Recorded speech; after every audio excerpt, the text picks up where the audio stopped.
ഇന്ന് ഞാനൊരു ചിക്കൻ കറി ഉണ്ടാക്കുവാണ്. അതിനായിട്ട് ചിക്കൻ നന്നായിട്ട് വൃത്തിയാക്കിയതിന് ശേഷം മുളക് പൊടി, മഞ്ഞൾ പൊടി, കുരുമുളക് പൊടി, അത് കഴിഞ്ഞിട്ട് ഇച്ചിരി നാരങ്ങയുടെ നീരൊഴിക്കണേ,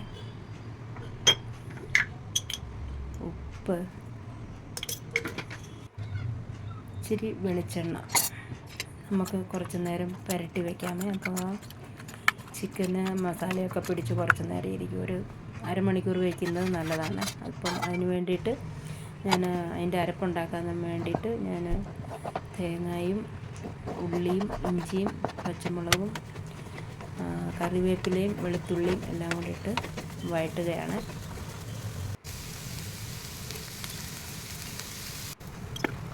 വഴന്ന് അതിൻ്റെ വെള്ളത്തിൻ്റെ മയമെല്ലാം മാറിക്കഴിഞ്ഞതിന് ശേഷം നമുക്ക് അതിനകത്ത് മുളക് പൊടി, മല്ലിപ്പൊടി, മഞ്ഞൾ പൊടി ഇട്ട് ഇളക്കി അതിൻ്റെ പച്ചമണം മാറുന്ന വരെ ഇടാമേ. അത് കഴിഞ്ഞുകൊണ്ട് നമുക്കൊരു ടൊമാറ്റോ അരിഞ്ഞ് കട്ട് ചെയ്ത് അതിലിടാം. അത് കഴിഞ്ഞ് ചിക്കൻ മസാല ഇട്ട്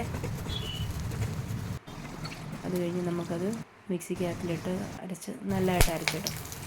അത് കഴിഞ്ഞ് അരച്ചുകൊണ്ട് വന്ന ശേഷം നമുക്കിതുപോലെ ചീനിച്ചട്ടി ചൂടായി ഇച്ചിരി എണ്ണ ഒഴിച്ച് കറിവേപ്പില ഇട്ടിട്ടതിന് ശേഷം നമുക്ക് ആ ഇറച്ചി എടുത്ത് വെച്ചിരിക്കുന്നതെടുത്ത് അതും അതിലേക്കിട്ട് അരച്ച് വെച്ചിരിക്കുന്ന അരപ്പ് ഇട്ട് ഇച്ചിരി മല്ലിയിലയും ചേർത്ത് നമുക്ക് നന്നായിട്ട് വേവിച്ചെടുക്കാം. വെന്തതിന് ശേഷം നമുക്ക് കടുക് പൊട്ടിക്കാണ്.